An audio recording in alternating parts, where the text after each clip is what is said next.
नमस्कार सर्वांना, जय शिवराय.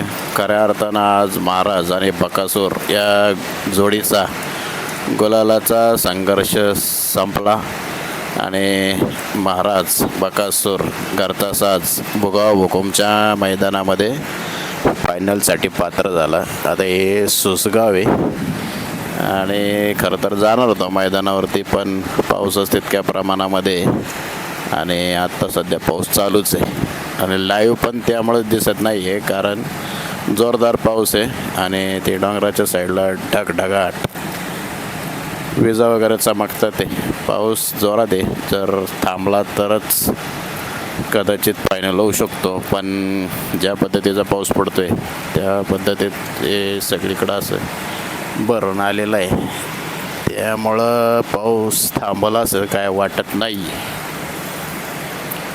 पण चांगल्या पद्धतीत आज महाराजांनी बकासूर ही गाडी पळाली आणि खऱ्या अर्थानं बऱ्याच दिवसाचा महाराजच्या गुलालाचा संघर्ष अखेर देवानेच पूर्ण केला.